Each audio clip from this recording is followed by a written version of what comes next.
Salmo 23 e o seu significado. O Salmo 23 é uma das escrituras mais conhecidas na Bíblia e é memorizado, repetido por todas as pessoas de toda a terra. É o salmo considerado o salmo universal, o salmo principal, a pérola dos salmos. Mas o que nós vamos estar vendo aqui é expressamente o significado de cada versículo e o que cada um quer dizer. Então nós vamos estar aqui abordando o primeiro tópico. Mas antes eu quero te convidar a se inscrever no nosso canal, curte e compartilha com aquela pessoa que precisa ouvir essa palavra. Primeiro tópico: o Senhor é meu pastor e nada me faltará. Apenas um pastor poderia escrever um Salmo 23, e Davi era um pastor. O Senhor é o pastor do seu povo e eles são suas ovelhas. Nas terras orientais, o pastor vai à frente do seu rebanho e ele os conduz. Eles conhecem a sua voz e o seguem. Assim, as ovelhas deste belo salmo, o rebanho do Senhor, são aqueles que o seguem. Jesus disse, como lemos lá em João 10:27, as minhas ovelhas ouvem a minha voz e eu as conheço e elas me seguem. Você é filho de Deus? Então você pode repetir o Salmo 23 nesse momento e saber o que é escrito.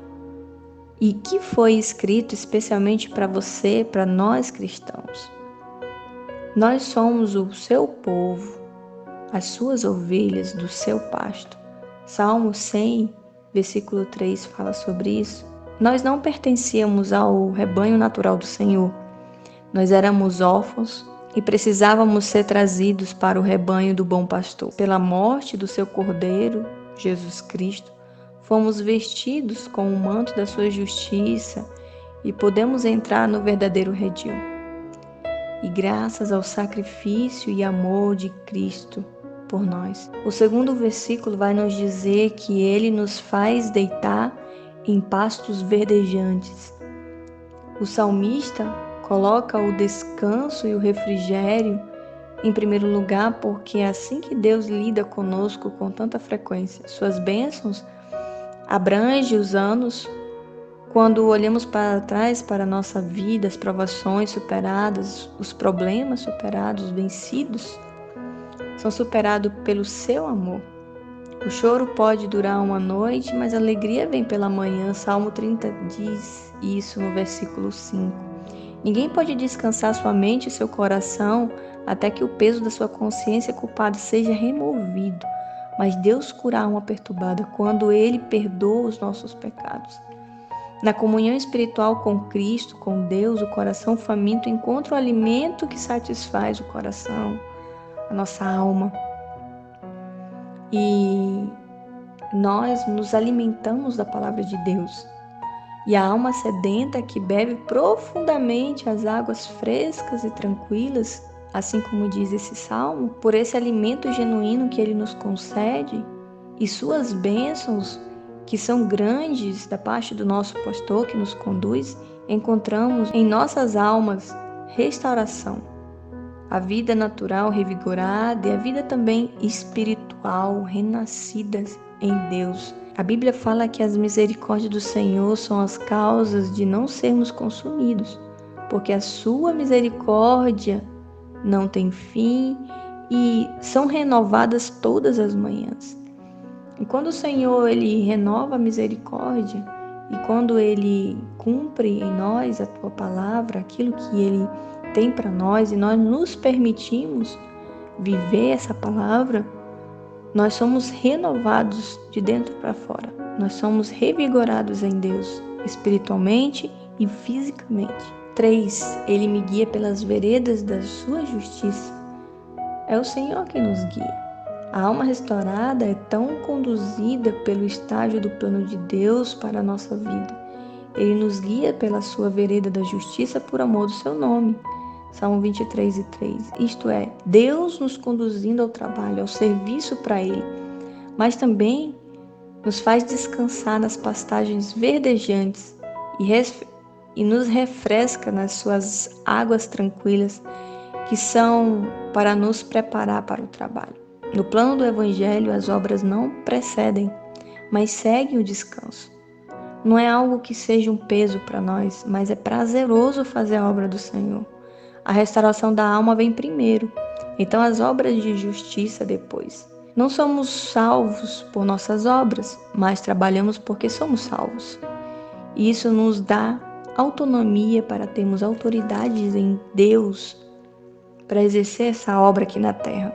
Olha o que Paulo diz quando ele escreve: somos feituras dele, criados em Cristo para as boas obras, as quais Deus preparou que andássemos nela.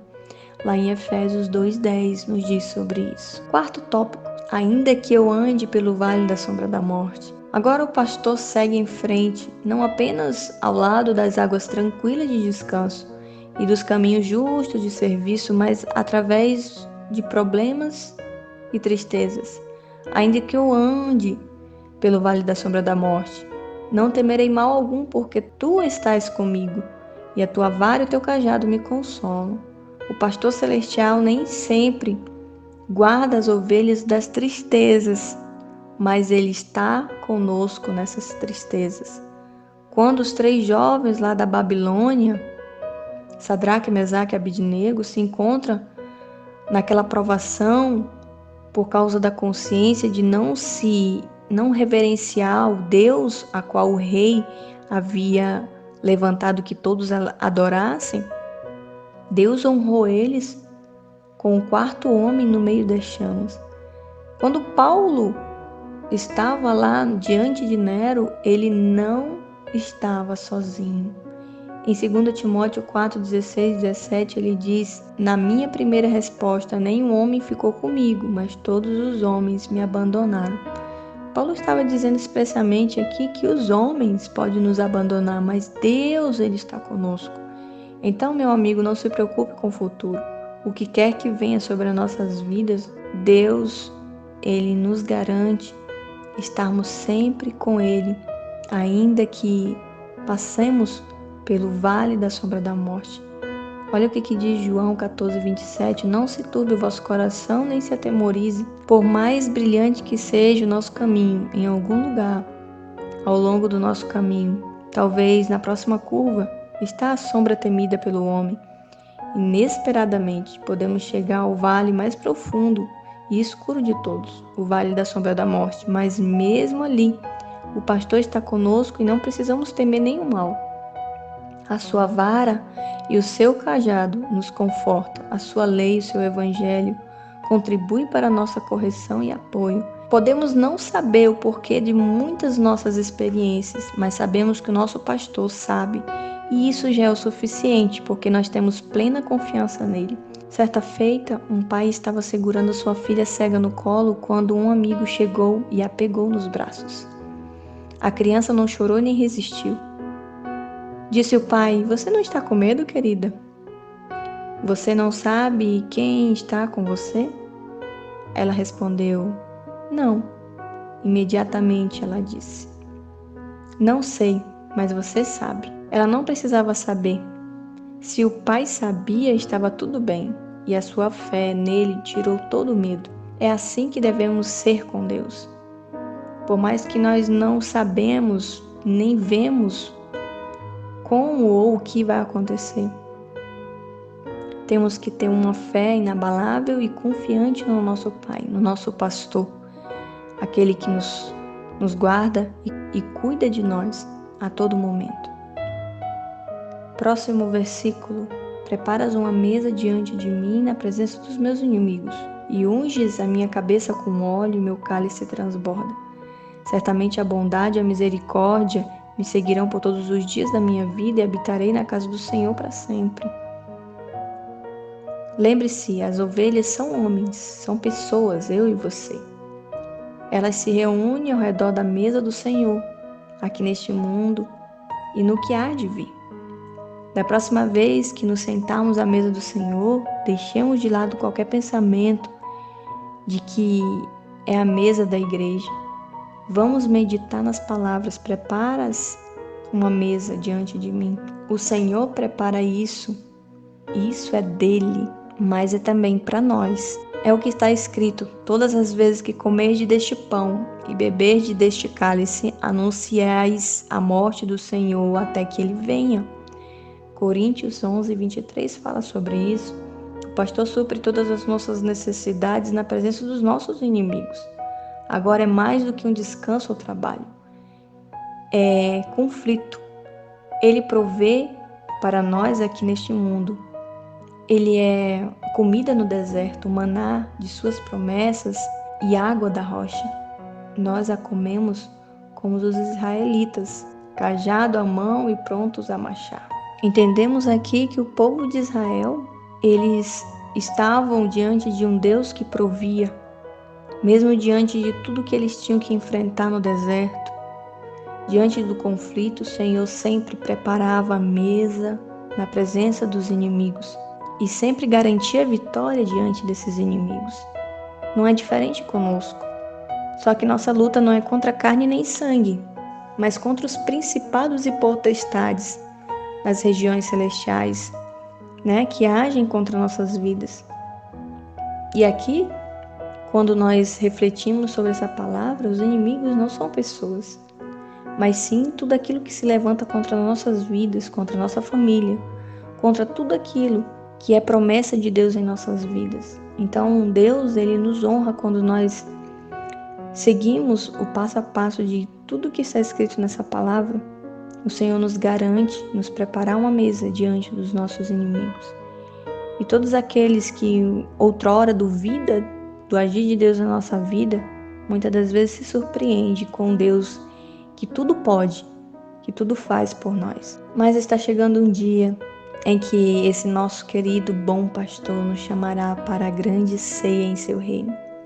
Então deixaremos de lado o vestido peregrino e a espada, vestiremos o manto real e nos sentaremos com ele. E todos os inimigos desaparecerão para sempre. As nossas dores, as nossas mazelas, as lutas, as lágrimas, a doença, a morte. Aqui está a referência daqueles que serão abençoados, como referência aqui em Apocalipse 7, 16 e 17 diz: não terão mais fome nem sede, nem o sol cairá sobre eles, nem o calor algum.